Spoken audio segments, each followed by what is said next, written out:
criticizing, baby.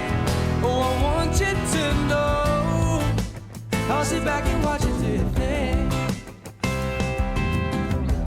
But won't you realize it, baby? The loving you would can be so much closer than you think. Yeah. Hey everyone, and welcome back to the next episode of the Sweaty Palms podcast. I'm your host, Zoe Dillon, and you just heard a snippet of the song Hard to Get by the guest of today's episode, Wim Tapley. Wim is a musician and songwriter here in Athens, Georgia. Originally from Virginia, Wim moved to Athens to pursue his music career here and attends the University of Georgia.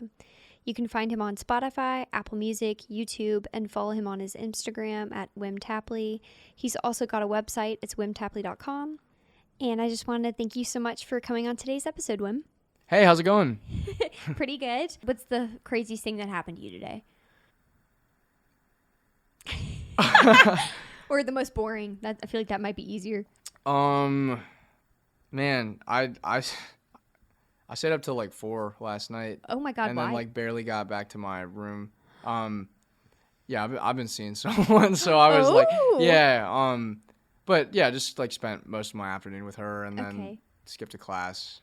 I'm excited to hear what songs come out of this. There you go. Yeah, plenty of songs. Hopefully good ones. Yeah. No, just a bunch of heartbreakers, like just angry Taylor Swift, like breakup songs. Vibes. Yeah. Okay. Yeah. I hope so. Stay tuned, guys. Yeah. This is really exciting. I'm more intrigued now. You'll have to keep me updated. Sure. Okay. So when did you get into music, and how long have you been playing guitar? I've been playing ever since I was little. I did like piano lessons when I was little. I actually sucked at everything. Yeah, because I couldn't read music. Okay.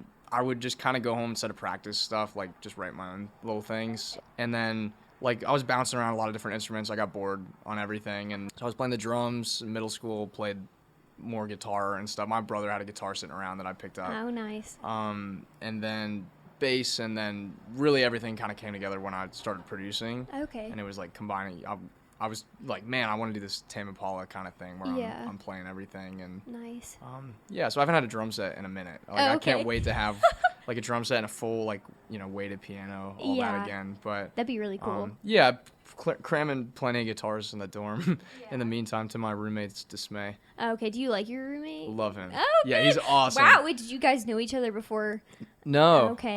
Yeah, I'm from Virginia, like DC area. He's from Macon, Georgia. We met on like the Facebook group. Oh yeah. But I'm living with him again next year. Nice. Like, he's awesome. Wait, so. but you told me, so you said that you weren't gonna come back to school, or you were? Yeah, so I'm no longer going to UGA after this semester. So I'm finishing out, like still doing school right now, so in case I ever want to come back. But I'll be based in Athens. I have a lease next year, so this has been a perfect community for me. It's been a perfect launch pad. So yeah, I was like, well, where else would I want to be? Like, maybe I'll branch into Atlanta and stuff, but this is a great home base. I would like to talk more about why you decided to stop school, because I mean, you said you want to be a full-time musician. What was the point in which you realized like that's the decision that you wanted to make? I've always been fully committed to the music. It's been what was once a pipe dream, and then looking a little more realistic. Like, it was kind of over the years I was like, oh, maybe I could actually support myself with this. And basically last semester was very easy for me because I was only doing like 13 credits. But this semester has been very different, and I realized that I can't wing college the way that I thought I could. I'm a philosophy major. Like, I love the classes. They've definitely been shaping me as a thinker. But at the end of the day, the time that I'm putting into it is not worth not being able to write, not being able to go out and meet the people I need to meet. So I was very on the fence. Like, I'm super grateful for my first year at Georgia. It's been like maybe the most perfect year of college you could have. Like, I mean, we won the national championship. Yeah, you came in on a great year. Like, oh my God, it was awesome. But yeah, I like initially didn't want to come to college. My dad was like, do 1 year, like see how it goes. I'm so grateful for that. But I met with David Barbie. Oh, you did? I love David. He's awesome. It was my first time meeting him. I was like so nervous before that meet, like sitting in the hallway, like my leg is, my knee's bouncing. Yeah. You and I share that. I do the same thing. Yeah, he's got his gold records in the thing.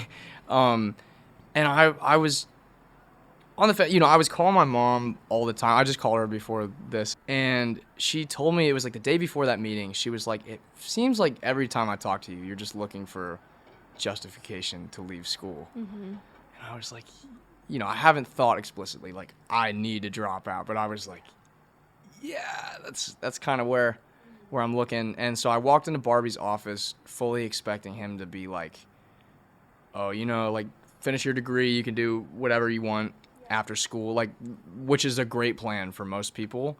And instead, I was just, you know, telling him about our 40-watt show and the vision that I have for the tours that we're looking at and the, you know, the next couple albums and things. And he was just like, "Dude, if you were a senior finishing out your last semester, I would say, for God's sakes, graduate." Yeah. But he was like, "This is an interesting enough situation, and you're selling tickets." So he's like, he said, I'm not saying David Barbie encouraged me to drop out.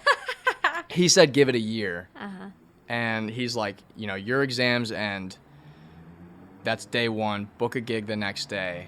Like, you are full time. You're on the clock. And I was like, yes, sir. Like, I got that. Yeah. And if I fail, then I come back to school. Like, I'm trying to keep my grades up just in case. Yeah. But he's like, yeah, like, there's no time. Like the present. Yeah, like you gotta go after it.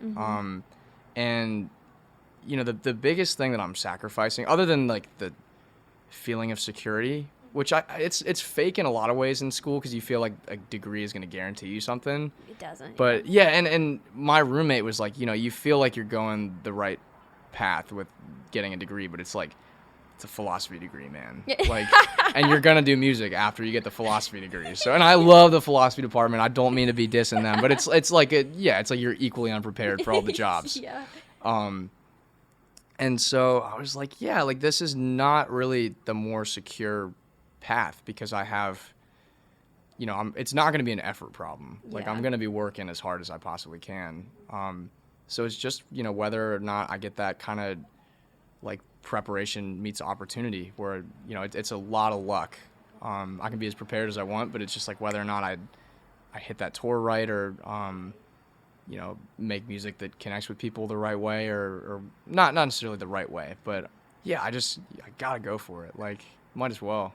Right. That's really interesting that you're doing that because I think a lot of people are afraid to do things that are outside of the norm, you know, and I think what you're doing definitely would be characterized as that because everybody's like, go to college, get a degree, work a 9 to 5, have a family, whatever, all this kind of stuff, settle down, but you're going after what you want. You have a passion. I think it's very unique for most people your age. I'm so blessed to have this this early love for music, and it's you know, I've had periods of burnout. It's weird saying like I was like burnt out playing the drums in like 5th grade and stuff, but like I've actually like I'm just so lucky to have had the time to like kind of iron out what a lot of people have to iron out later.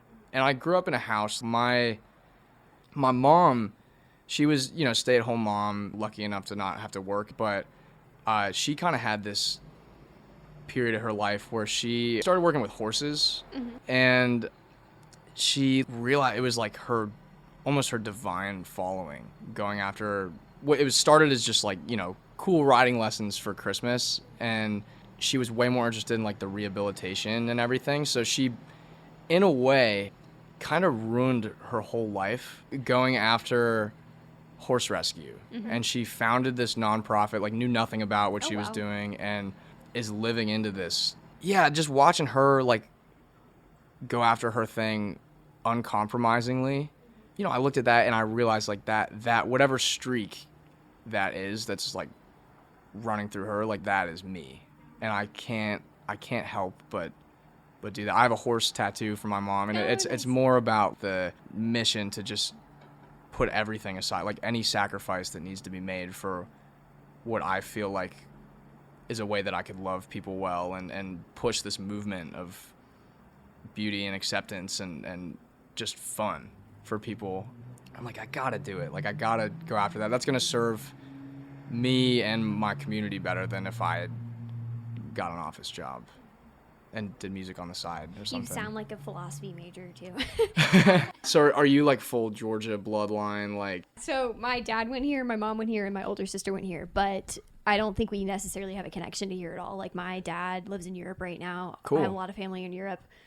I just went here because, like, it's the only place I applied. Like, I think I applied to, actually, that's not true. I applied to University of Vermont. That's a funny story, but we're My not mom went there for like a year Oh, really? and then transferred out. Yeah. Did she like it or no? No, it wasn't right for her. Yeah, I hate the cold, but yeah, so I applied here, got in here. Oh, yeah. I've seen, so I'm a fifth year, but I've seen 2 football games, and like, that's it. I went to every one. I'm so into it. Like, even though I'm not going to school here, it's like dogs the rest of my life. Yeah, like, this school has done so much for me. Like, I can't help but get into it. I really got into the national championship game, obviously. Yeah, it's so awesome. Yeah, my friends were like, why don't you come over and watch? I'm like, I really don't. Like, just do it. Like, this is your second game you've ever watched. And I'm like, maybe I jinxed it the whole time by not watching them, and then I watched it, and then we won. Exactly. So it was totally me. I think. Yeah. Yeah, that's what you it was. broke the Georgia curse. I did. The Falcons needed you too, but you're. Yeah. I know. See, don't even care about the NFL. But did you watch the Braves?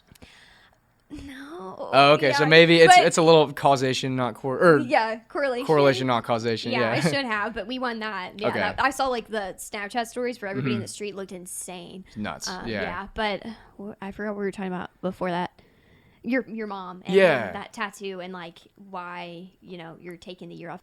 I'd love to talk more about like what you plan on doing with your time off from school, and just to go back to that too. I think the nice thing about what you're doing now is like you're going after what you want, and then you have a fallback on school. Yeah. Obviously there are years of work that I've done. Like I might be underselling myself, but it's almost as if like everything, this perfect situation has just been handed to me. And it's like I know exactly what I need to do to succeed. And I have this vision. I know what I need to do. No one's going to guarantee that I do it. Like it's going to take me getting up every day and working harder than I've ever worked. But it's just like I see the path. Like I see that light at the end of the tunnel, and it's like, man, I gotta do it.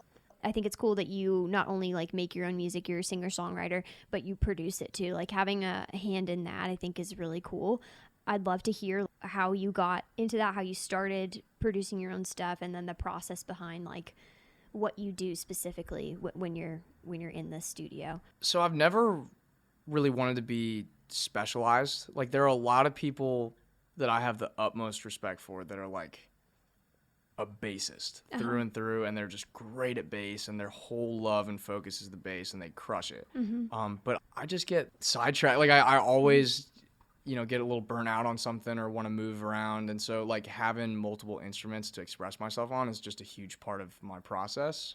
And with the production, it was like a natural thing for me. It started with, when I was little, I was just laying down like GarageBand tracks on my like little iPad and stuff, like doing the little MIDI drums. And in high school, I had some opportunities to, basically when I did my first EP in high school with my producer at the time, Jason Price, he has some great licensing connections. He does a lot of stuff for like HGTV shows, and he's on like Catfished or like all these cool so he's like all the all the music that you hear in a TV show has been made by somebody. And so I had some opportunities to start licensing some little songs for foreign Nickelodeon shows, kind of stuff like that.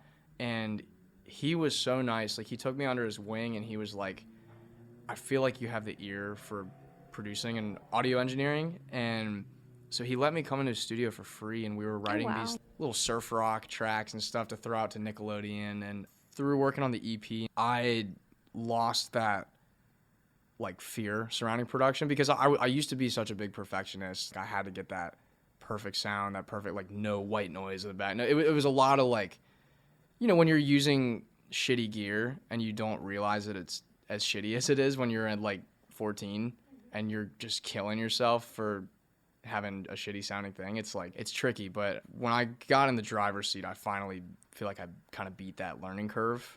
And last year, I actually did a gap year. So I'm like, oh wow, I'm doing all sorts of like flopping around. Yeah, like I graduated high school early, and just because of COVID and stuff, I was like, I want to just have my time, go after the music.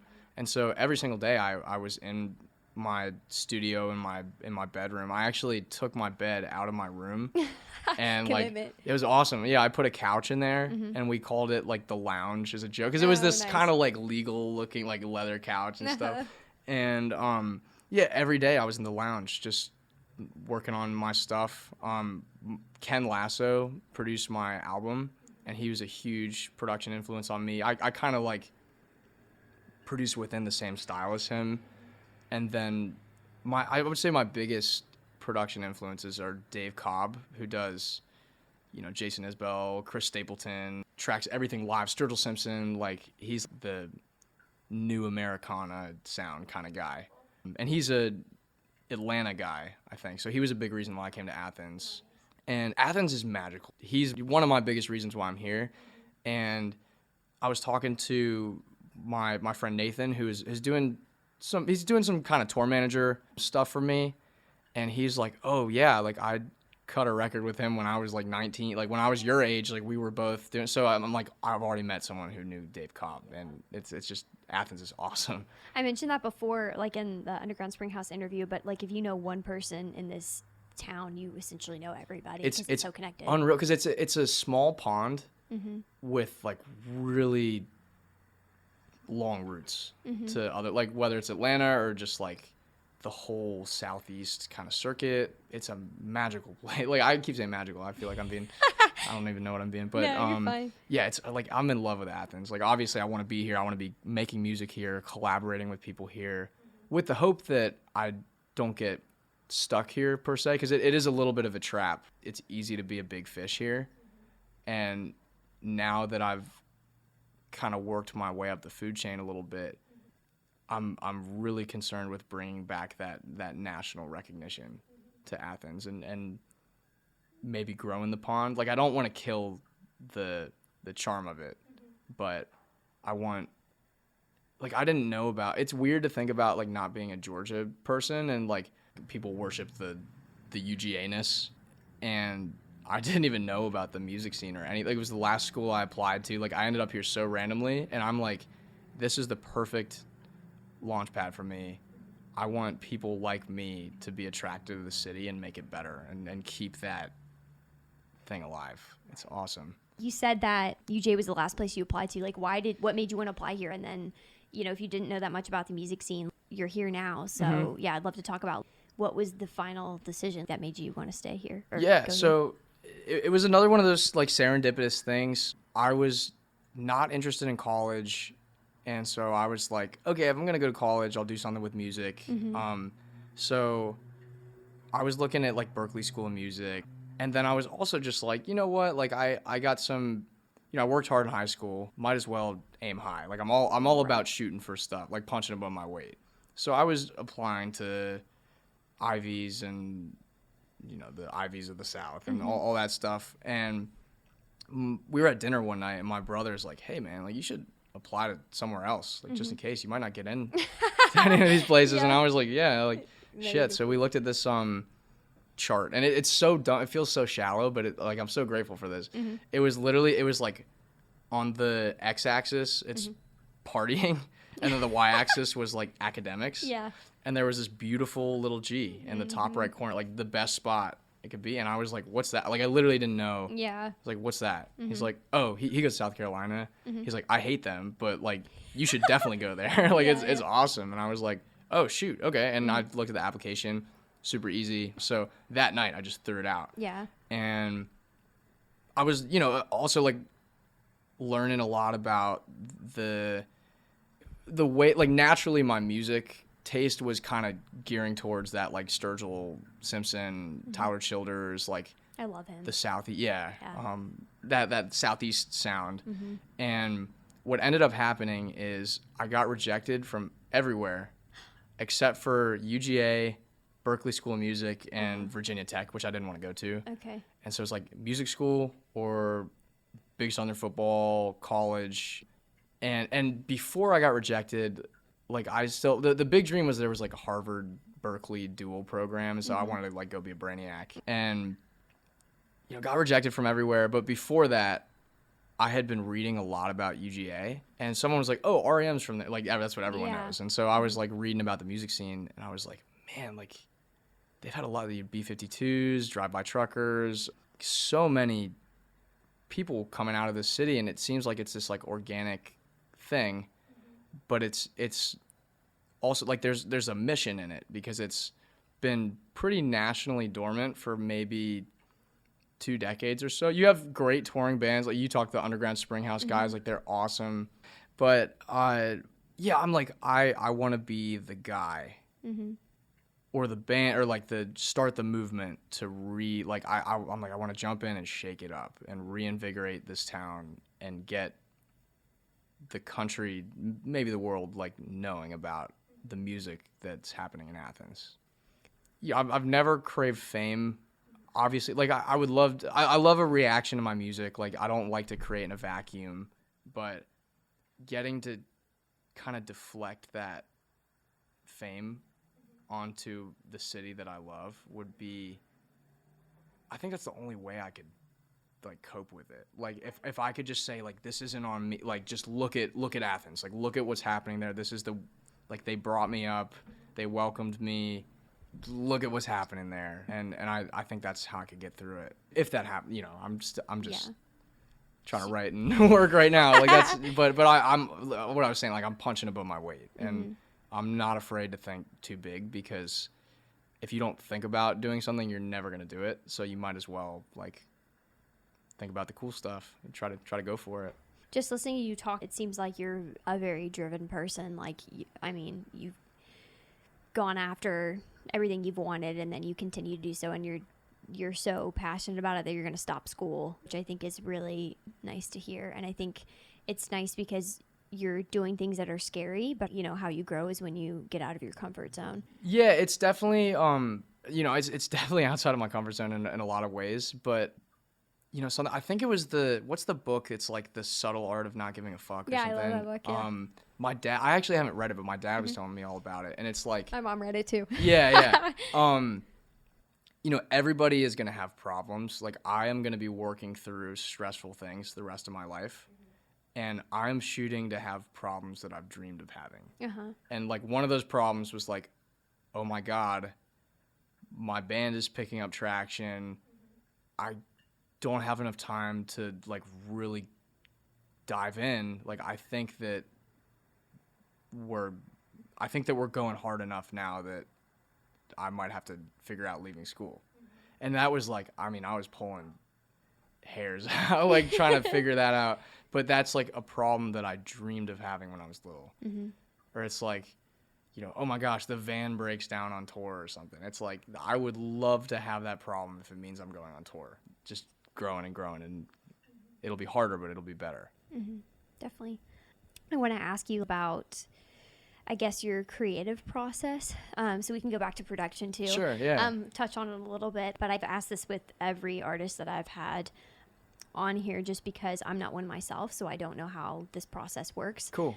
But I want to ask you, when you're writing a song, is there an inspiration behind what you're writing about? Because I've listened to some of your music, and a lot of it seems like it's based off of somebody. The album that you have, like The Woodlands, it seems like there's a lot of love in that, yeah, or like sure. relationships and stuff. So I just want to know, like, do you find muse in things, and then that, you know, gets you to write something? How does that work? Yeah.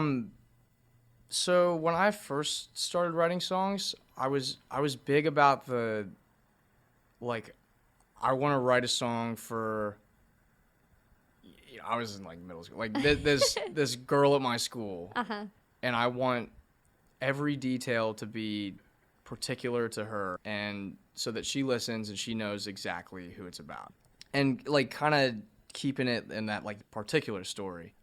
And now I just kind of have all these experiences that are blending together, and I'm like, just the way that my brain has changed since I've matured is like, I'm always seeking like the connections between experiences and how I can grow and what they're teaching me. And so the songwriting process has kind of changed in tandem a little bit, because I'm more so writing songs now that are a combination of a lot of things, that like I'm not writing the song about the girl. I'm writing a song about like how I feel about the girl, like everything that's going on, or right.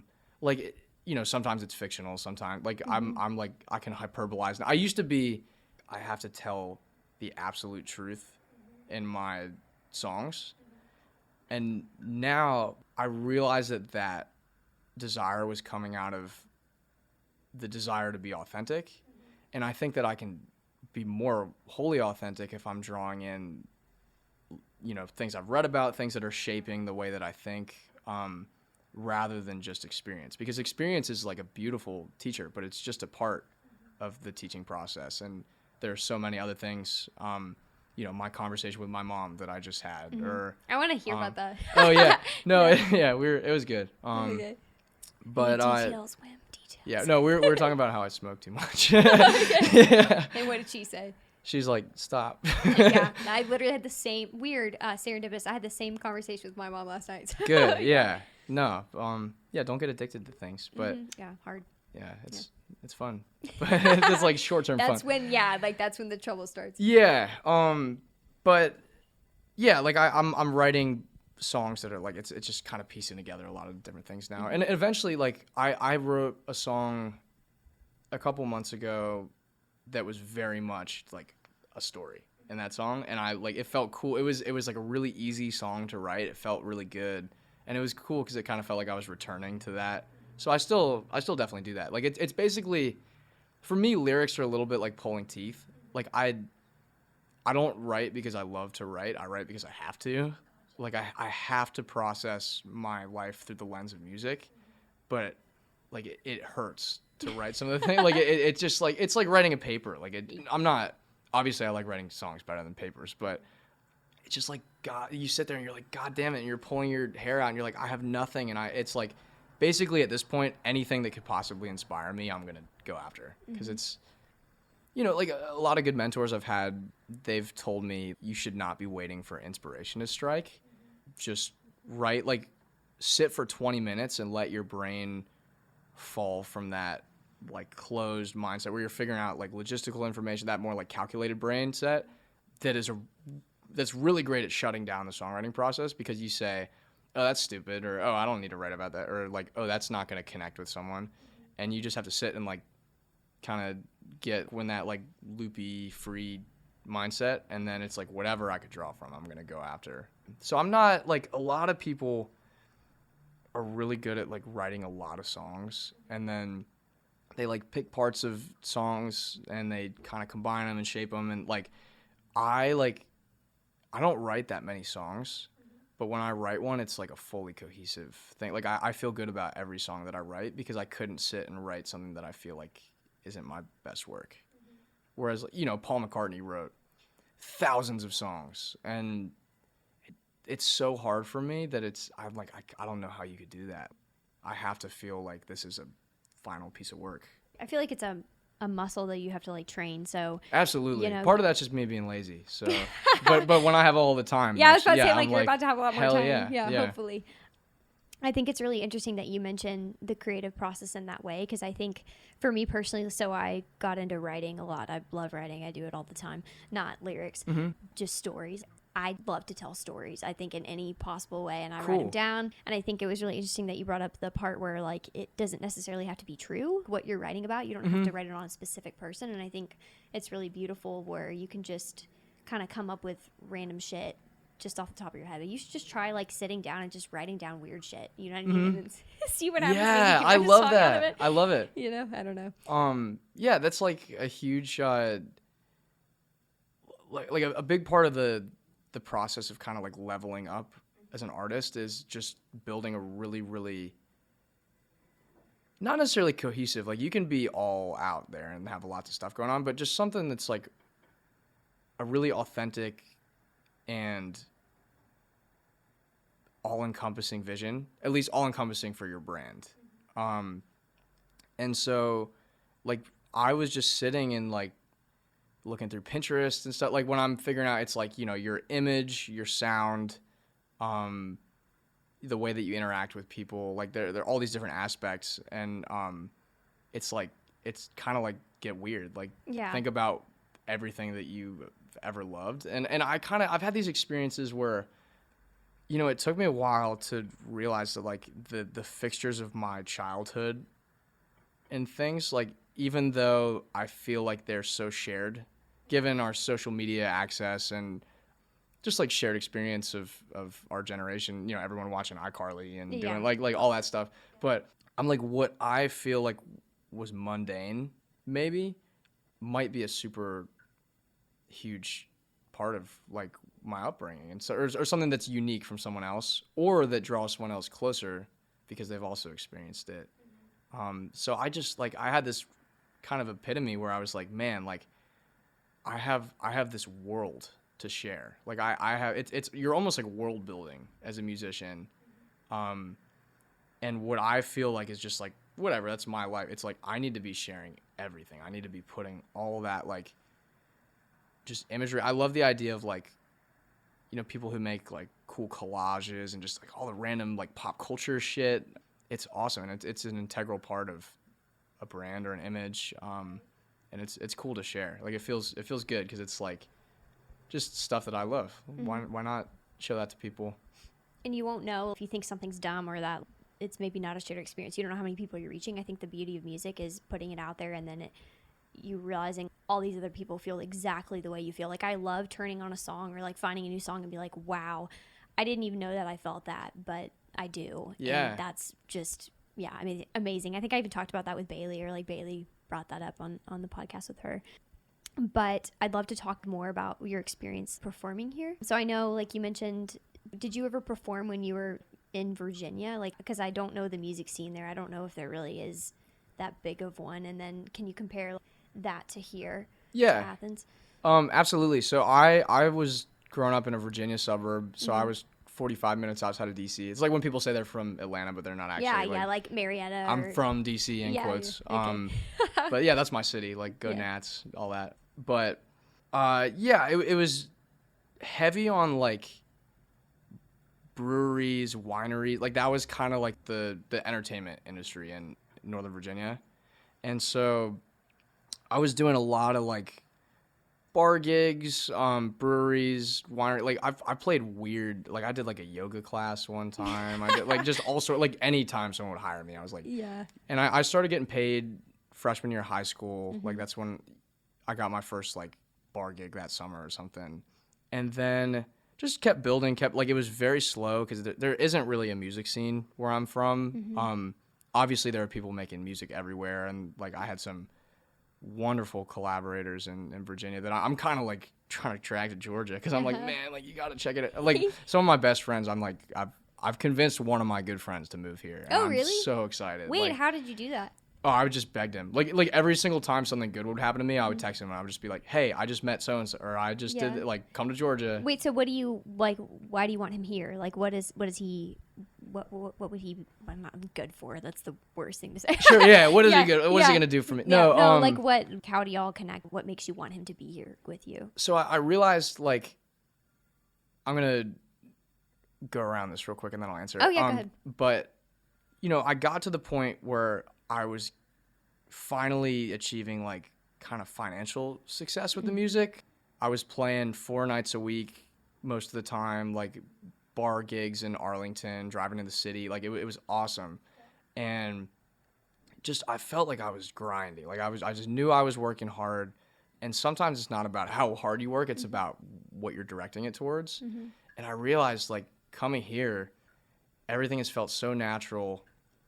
I realized, like, the uphill battle that I was fighting in Virginia.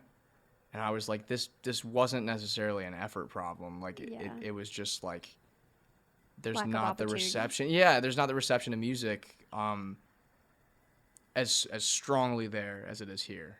So I see, this is my friend Reese. He's awesome.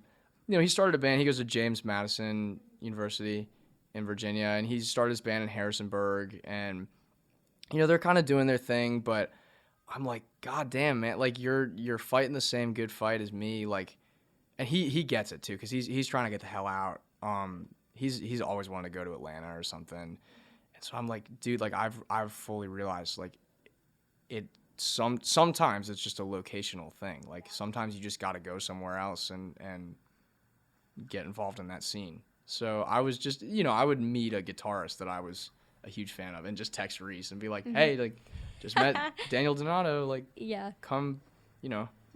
And then I saw him last week and pretty much convinced him. And he gave me one of his guitars Oh, wow. to bring back with me. So Wish we were in Yeah. your dorm so I could see it. oh yeah, Yeah. it's badass, man. It's a Les Paul, like Gibson Les Paul, Oh, my wow. dream guitar. Yeah. He was just not playing, like, he's a big Strat guy, so I'm gonna go to Classic City Vintage Guitars, put a new pickup in it, get a Bigsby on it, and it'll be the dream. That'd be really cool. Yeah. Yeah, I want to hear it at some point. Sweet, yeah. Next time Hopefully I'll you get to play the 40 watt. There you go, yeah. This is a good transition. Mm-hmm. So I'd love to talk about, like, what was it like your first time performing at the 40 watt, and then what was your, quote, redemption story the second time you were there? Yeah. So I'm saying this a lot, but this is a story of punching above my weight because I got to town in August, and the second night I was in town, I got lucky enough to book a show. So I played at Sauce House. Wow, look at you go. It was because I did the cold calling, like did all that, and it was just because someone had seen a social media post and was like, "Oh, I know a guy that books," and so I got lucky. And my friend Nikki, who's a bartender at Sauce House, put me in the Athens Jam Ham, which is a big group me. Like, I love it. It's just people like shit posting in there about music and stuff. But the talent buyer for the 40 watts in there, and he posted a message, and I was so new to like I didn't know anybody in that group chat. Like, I did, like, he had a different picture. It's so funny thing about Bradley now. Like, it just like he was so scary to me. Like he like But he posted a thing. He was like, "Oh, we had a cancellation on this day. It happened to be my birthday." And speaking of like serendipitous. Yeah, absolutely. So they had a cancellation at the 40 watt, and I was like shot in the dark. I was like sitting with my roommate. I'm like, "Oh, this isn't gonna happen, but might as well." Yeah. And I'm new. Like, he's like, "Okay, like, word, man. Oh, like, really? you can have it." Wow. And I was like, "Oh." You're kind of, not that you were hoping it wouldn't work out, but like there was no wash of relief. It was like, shit. Well, it wasn't even hoping. It was just, this isn't going to happen. Yeah, okay. And like, so it wasn't even maybe in the your best thing is that like this guy has seen my name before. Yeah. And so I'm like, oh shoot. Like, I'm playing the 40 watt. So, I like, they let me, I played with Half Baked Tofu. They've got Alex Scales. Like, he plays at Fun Room. They're awesome. And they were nice enough, like, they let me headline because it was my birthday. It was so sweet. Like, those guys love them. Because they sold all the tickets that night. Like, it was all them. And the fact that they let me do my thing was cool. But I used to usually do this loop pedal show with an acoustic guitar, like looping vocals, all that stuff, because I didn't have a band yet. And get on stage, played one song just straight acoustic, and then I went to loop something, and I was just having, like, mad sound issues. Like, it was like there was white noise in the loop, and so it just looped. And so I tried it a couple times, and I was like, I think it's okay. Like, you want to get it right. You want to give people the right show. So I'm like, hey, I'm so sorry. We got a problem. I want to give you all the show you deserve. Yeah. If we could take 10 minutes to figure this out. And we just couldn't get it. Like, we couldn't debug it. So I ended up playing an unplanned set. Oh, wow. It was straight acoustic and vocals. People were walking out while I'm, trying to figure out my shit. And I'm just like, oh, like, and it was a beautiful night. Like, it's my birthday. My family was in town. There was so much good stuff about that experience. And just, I was in the green room FaceTiming my producer from home, thanking him for the work he'd done on the album because it got me. Like, it was a lot of affirming stuff. But, man, I walked off that stage and I went backstage and my head was just like, I'm starting my band. This is never happening again. Like, I'm done with this. And that was the thing I need. Like, it was like the next day I started messaging people, and I had a band together in 2 months. And, rehearsing every week at Nucci's, just hitting it. And we were rehearsing for a long time before we ever played. We got a Flickr show. It's like all the worries that I've had, the things that I'm like, man, I need to make this happen. The people I've met and that are really shaping me in Athens have made it happen for me. Yeah, it's been humbling, just the way that things have developed since that 40 watt show. And just like, sometimes you just need a kick in the ass to like get outside your comfort zone. Cause I was trying to do the Virginia thing in Georgia thinking it would work. And I was like, nope, I got to do the Athens thing. I got to go full in. Like, what is the dream? I want to have a horn line. I want to be playing solo lead guitar like Marcus King. I want to write great songs. I want to have my dream band. Like, I want to have a funky ass drummer. And again, you're not going to do it unless you think about it. And so I thought all about it, and it just came together. I got the right people. And, my sax player is going to dental school. Oh. And, my trumpet player, he wants to get his degrees, and he's doing drum corps. And I, absolutely support them for what because they've given me the gift of a band. And whether or not I get to keep working with them, I will always love those guys. But it's just, there are so many things that I'm anxious about. I got to get a new trumpet player before we hit a tour this summer. And I got to figure out the tour this summer. And, also, get the van and and I just know, think about the things that I've worried about in the past and just think about how they've come together without me. It's taken work, but it's not, me just grudging it into happening. It's, this better, more collaborative thing. So that's you're gonna figure it out. If you figured everything else out this far, or people will figure it out for me because I meet them and I'm nice to them, and then they it's all about just the networking is such a buzzword, and it's literally just I went to the Boar's Head open mic night. I love those. I go to those all the time, or I haven't since COVID. Sure, I get you. Yeah. Every single Wednesday, walked up Lumpkin with my bass case and started playing in the house band. I played my own stuff, but it's just showing up every single week. And then the combination of that and the jam ham is what took me to. Is that how you met your drummer? Because I recognize him. I've seen I looked you up on YouTube. Yeah, Dan. He plays with Avery. Yeah, I know him, actually. He doesn't know that I know him. I took a juvenile delinquency class last semester, and I had to do a volunteer work for this organization called Chess Community. He works for Yeah. So I was like, wait, I totally recognize him. That's crazy. Yeah, he's mad good. I did. So I said I hadn't been since COVID, but I did go right after I got my vaccine, and I saw him there, and I was like, what? I didn't know. Dan is a fucking menace. He's insane. He's I'm so blessed to have him, and his roommate Mario also plays for us when Dan's not around, and he's also insane. They're almost not the same drummer, obviously. I wouldn't want to say that about them, but they bring the same flavor, and they learn from each other. And it's just they both fit so well, and it's awesome working with both of them. And we're doing the same thing. I have two bassists now, so I'm kind of just trying to double everybody. Okay. So at this point, my bassist is a junior. He wants to finish his degree and stuff. So I can accept double the gigs when I have double the people and everything works out. Eventually we'll see. It comes down to who is the most committed to going full time, because I'm all in. I'm off the deep end. I feel like that's the shallows. Yeah, it's great. I was literally thinking about that today. I'm like, oh my god. Me too. I was talking with my mom about that. Oh yeah. Oh yeah. Bradley Cooper's cool. Yeah. Yeah.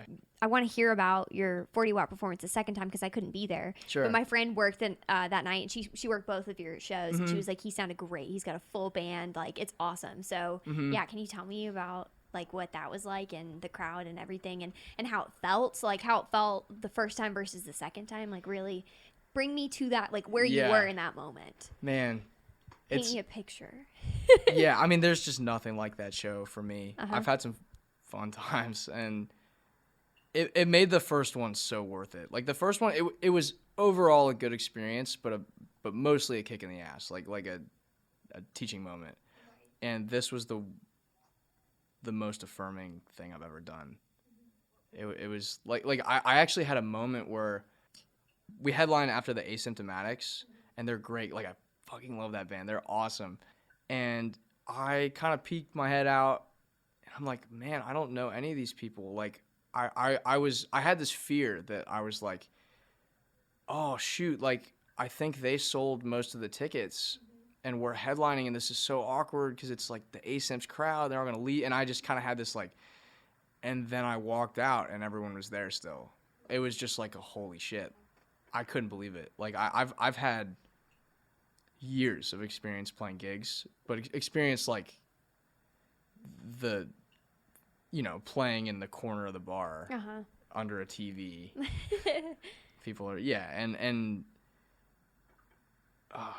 it was just all of that work, and it was almost I don't even know how to control this crowd because, or not control, but what would the best word be? Command? Like, yeah, command or facilitate. Like I'm not trying to command anybody. Like I want everybody to feel connected, and that's really cheesy, but it's true. Like it's a big family in a in a music venue, and I was like, oh man, this is totally different. Like it's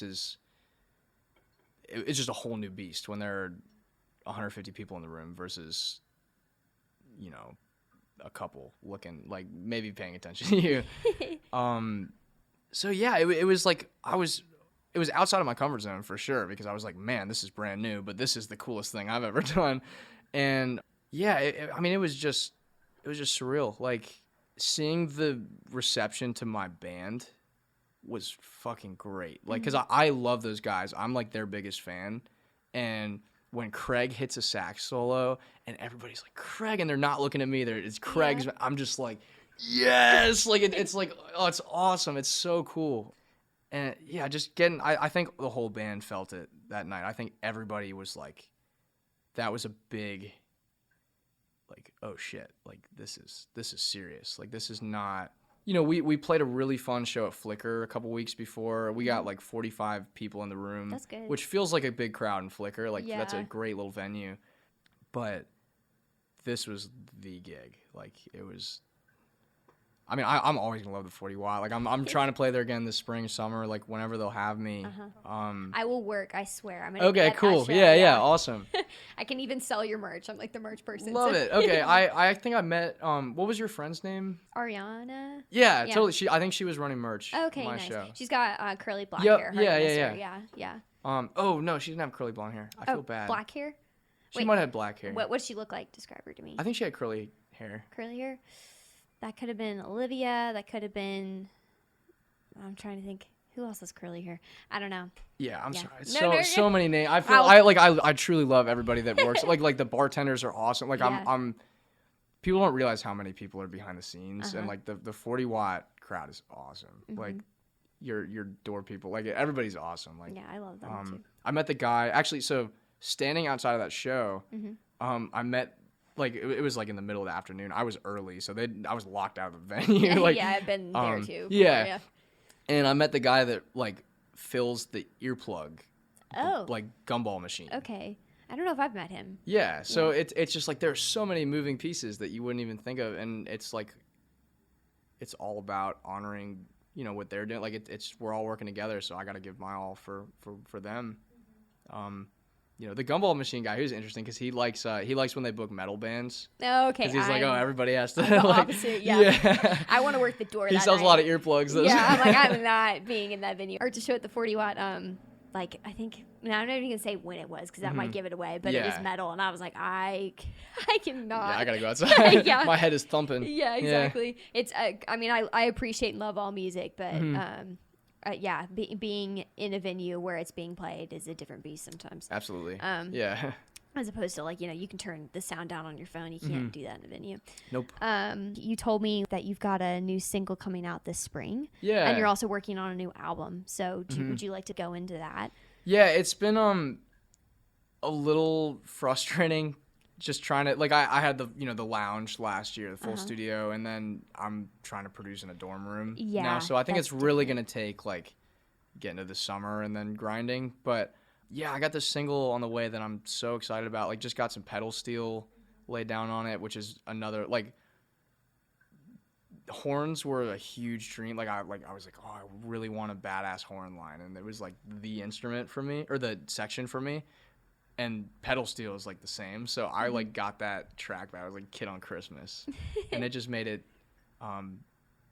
fit the song. So I'm happy about it. It's I think it might be, I don't know. People are excited about it when they hear it live, so I'm really pumped about it. The band likes playing it. It's gonna be a good time. And then the album, it's also I'm just kind of biding time until the summer to really kick into gear. But yeah, I got a bunch of songs that I'm excited about. We're playing a lot of them live, which is cool because songs always change a little bit. I on the single, I laid down some vocals over winter break in Virginia, and then I got to Athens, played it live with the band a bunch, and I was like, I like sing, like just the little intricacies of the way I sing it are different. So I'm like, that vocal take, it like sounds right, but I need it to sound like what it sounds like after the, the live show shaped it.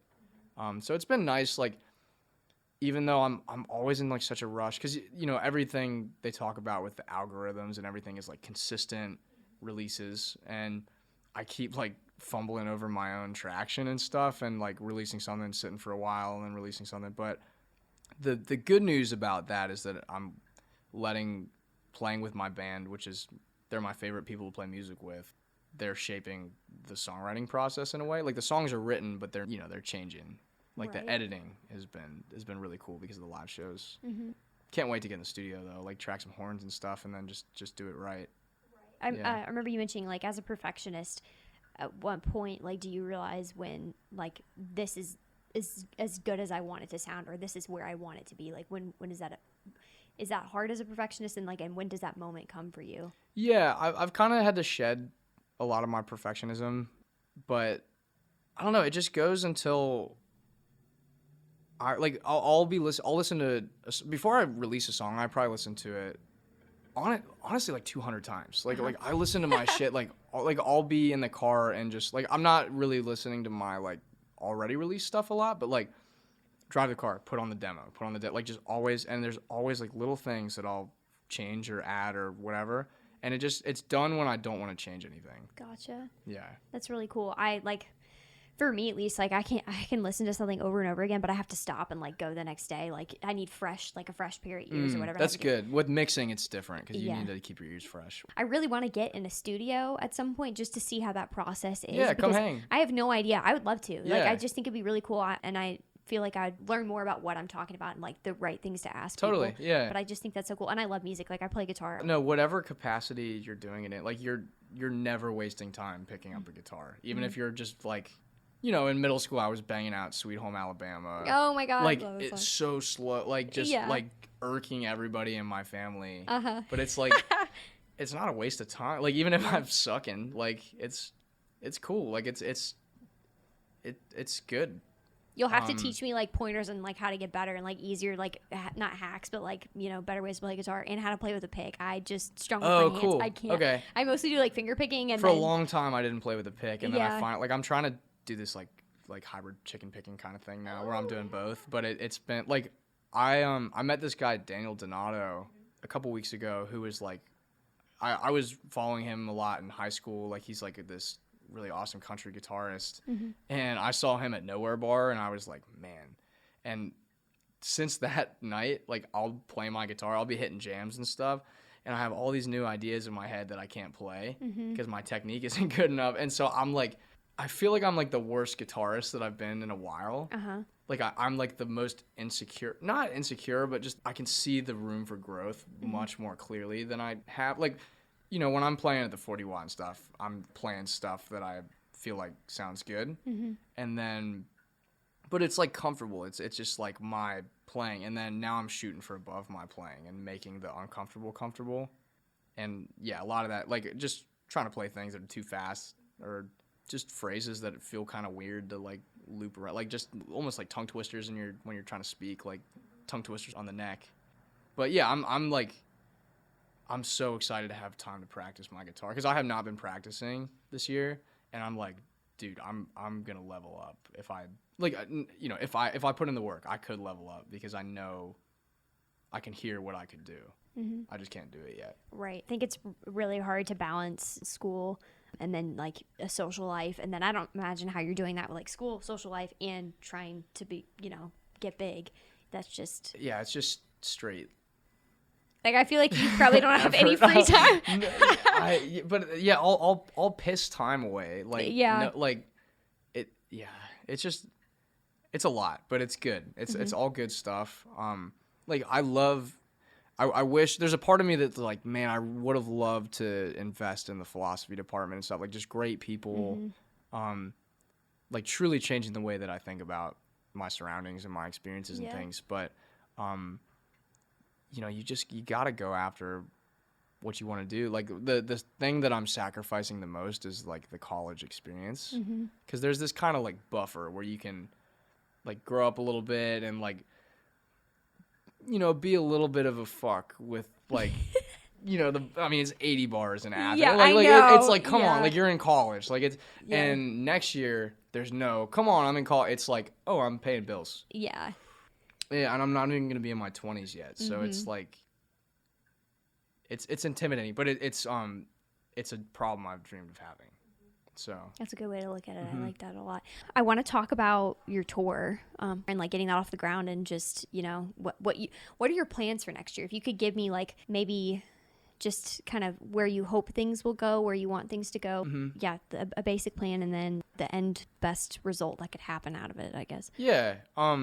So the fun thing about progress is every goal that I had in Virginia for Georgia and stuff, pretty much, well, not the really big, like, you know, make us nationally known and everything, but like, I had never played a ticketed show before Athens, and that was a big dream. Like selling a ticket was like, I don't know when I'm gonna do that. Like that's odd. Like that's so cool. And it's like you reach those pinnacles, and then you realize that they're just starting points for other things. And so now I'm like, okay, I'm playing like venue shows or whatever instead of, you know, being in the corner of a bar. Right. But like, what's next? Like, what you got to think. It's every step I'm encouraged to think bigger. And so, you know, we're just at square one right now. Like, we're a medium fish in a small pond, and I would love to be a medium fish in a lot of ponds. That's a Jameson Tank quote that I directly stole. Nice. So shout out Jameson for the wisdom. But yeah, I'm looking at doing lots of gig swap kind of things. So I'm like connecting with bands in Ohio and the Carolinas and Florida, trying to hit Austin, like a couple of them, and then like with the idea that they would play here with us and then we would play there. But I have some like also like I also kind of have a tour manager in a way. Like he is building up his production company right now and using us as a guinea pig in a lot of ways. So we're like, you know, testing out a lot of his events and things, and he's getting us paid. Like Nathan Rudolph is fucking awesome. So it's a mix of like him booking stuff, me DMing bands on Instagram and working on these like gig swap, like little, like we're doing 3 shows with this band called Dropping Plates this summer. And it's just like, you know, Athens, Atlanta, Greenville or something. Maybe like branching up further into the Carolinas and like Virginia or something if we could. But Go back to your roots. that would be cool. Yeah, I'd love to bring the band up there because I go back to Virginia. I was gonna be there this summer, and the idea of just like going back to the acoustic gigs and stuff. Oh, I actually have to cancel those.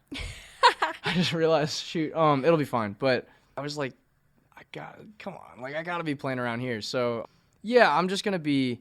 It's like David Barbie said, like day after my finals are done, is day one of work. Like I'm waking up early and hitting it, and it's just gonna be a lot of emails, like every day, just email, with the goal that eventually I can string something together. I'm also looking at, you know, maybe circumventing that with, you know, there's some like touring companies that, you know, put a lot of my favorite smaller artists on the road. I'm looking at, you know, whether or not that would be the right move for me, but I'm like, I'm encouraged to think bigger than that. You know, it's like I would be honored to play at Firefly Music Festival. That is my big dream. I would go there. I went there twice, like 2 years in a row. It's like, it's awesome. It's in Dover, Delaware. And this production company. You said Delaware? Yeah. Okay. Yeah. Anyway, what's I'm in like, Delaware? where? Yeah, literally. Yeah. No, I love Delaware. Okay. Yeah, we could bring the band there. Yeah. You're gonna have to get a van. This is exciting. It's cool. No, that's another one where it's like, what's the van situation? Yeah, but then yeah. I was talking to Daniel about that, and he was like, oh, don't even worry. Like, we rented our first van, and then I had a mentor buy us one. Oh, wow. So okay. it comes together. He was talking Yeah. a lot about the serendipitous stuff too, which it's cool to hear like other musicians have a similar experience. I'll have to have you back next year after you've done all this, and then I can ask you about like crazy stories that have You're gonna happened. be like, what happened? happened? I'm gonna be like, oh man, It broke down in Delaware, and yeah, we played 2 shows. And it sucked. No, but that won't be it. yeah, like what I was saying though with Firefly, like they get the band booked the earliest slot, like the smallest name on the Firefly lineup. So that's the company that I'm looking at. Okay. And I'm like, would that make sense? Like, I have never done anything that big. That would be huge for me, like being the last name on the list. But in 5 years, like if it's something where I'm, if it's a long-term contract with that touring company, is it like, should I be thinking bigger than the bottom name at Firefly? Or is that what I'm pining after? Like right now, that would be huge, but eventually I need to be playing bigger stuff. So yeah, I'm just kind of working through that process. Another one of the big things I'm really thinking about is I think a big part of my vision is the fact that I play everything on my recordings. Like I love the Rex Orange County, like Tame Impala kind of thing, where it's just like, it feels so good to release a piece of music and be like, I own and made and shaped every part of this. But my drummer Dan is way better at the drums than I am. It's like, why wouldn't I have Dan play on my thing? Like I'm kind of fighting. Like I don't know if it's an ego thing or if it's a brand thing, like whatever I'm working through. But I'm like, I guess my big question is like, am I letting the quality of my recorded work suffer because I'm not inviting other people into that process? And it's like, I'm going to have to be thinking as a businessman in a couple months. I mean, I'm always trying to, but I'm a little pie in the sky right now. I got to get down to earth a little bit. And time is the most valuable thing you have. It's the only bank you can't make a deposit in. And would it logistically like make more sense for me to practice my guitar and then my drums and then my piano and then whatever else I do, like maybe a pedal steel or something down the line, and like become the best that I can be and play everything on my records? Or would it make sense to save that time, have the band play on my stuff, they're already great, and put that time into more writing or more booking or like whatever? So I'm kind of like, I don't know, I haven't relinquished that control yet, and I still don't play. Like the new single it's all me. Everything that's been on the album, it's all me, except for the things that I can't play, which are like horns and the pedal steel part. But yeah, I know we were talking about touring and I'm way off, but no, again, love it. Yeah, Keep doing you. It's like that's just a question I haven't answered yet. That's one that I'm thinking through right now. But I think it is totally an ego thing. I think it's me not being humble enough to accept the work of other people in my music. But it's all like I'm like I don't know. I mean, if I were having Dan drum on a song, that poor man would be in fucking boot camp with me. Like because I push the guys hard in rehearsals and stuff, but like on a song, like on a recording, I need everything exactly how as you want it to be. Matches in my head. Yeah, he brings a style that I don't have. It's like another weapon in the arsenal. And I don't think anyone would think less of me for inviting a band on an album. Like people, it's still my song. I still wrote but it feels cool to like play. It's kind of like a party trick. I don't know, but I'm thinking about writing really great songs that people I love are going to connect with, and not a party trick. So I don't know. Pros and cons. Yeah, I think I do pros and cons lists sometimes, and I always get fucked because they always turn out like exactly even. That's me too. And then I'm just like, oh, this is. You'll feel it. Like you'll just have a moment where you're like, okay, this is what I'm. Sometimes when you flip a coin, you feel it when you could just do that. Honestly, flip a coin. Wim just told me off. Not off camera, but off audio, that he's never been to Atlanta, like the Atlanta music scene. So I just want to talk to you about that because I think that's going to be really cool. Like you're going to go in and just be like, this is where, like if you think Athens is cool, you're going to love Atlanta. Okay. Like when you start your tour and stuff, are you going to try and have gigs in Atlanta? Like, yeah, absolutely. We're looking at playing Smith's in hopefully a couple months, eventually do some other stuff. But yeah, Atlanta, like I almost call them Love Child. They're Calico now. They're really inspiring me to check it out because those guys, they're like one of the, if not the best band I've seen in Athens. So I'm like, oh, I gotta go check out what they're doing over there. And if you want to grow your audience, that's a great place to do it. Bigger place. Yeah, Atlanta's huge. So we talked about your new single coming out. We talked about the new album you're working on. Mm-hmm. We talked about lots of Athens shows you want to do in the spring. Yeah. Kind of, or do you want to? We're just gonna play around. Like I'm booking lots of stuff right now, trying to hop on a bill with like all my friends. Uh-huh. So that's been the most fun part. Just getting to do shows with bands that I'm friends with. So yeah, I want to hit every venue in Athens at some point. I wish you were here before Caledonia. Like Rip when- Caledonia. yeah, I I've know. heard beautiful things about that place. It was great. Like I went to a show there my senior year of high school. They're called Motel Radio. I want to get them on the podcast. They're Cool. great. They're from New Orleans. Really cool sound. Love it. Yeah. But I heard them perform live there the first time, and that was just like it was a small, really small, intimate venue. It was just such a cool vibe. No, that was the spot. That's where like everyone played their first show. Mm-hmm. Because now I guess that it would be like Flickr, I Yeah. guess. But yeah, I've heard good things. So Yeah. R.I.P. Really sad. yeah. COVID sucks for many reasons, and that too. I just want to thank you so much for coming on this podcast and getting to meet you. It was really cool. Absolutely. And I learned so much about you. So we'll definitely have to hang out again outside of this for sure. Awesome. And Wim's new single is coming out. Wim, do you want to mention that? Yeah, sure. The new single is going to be called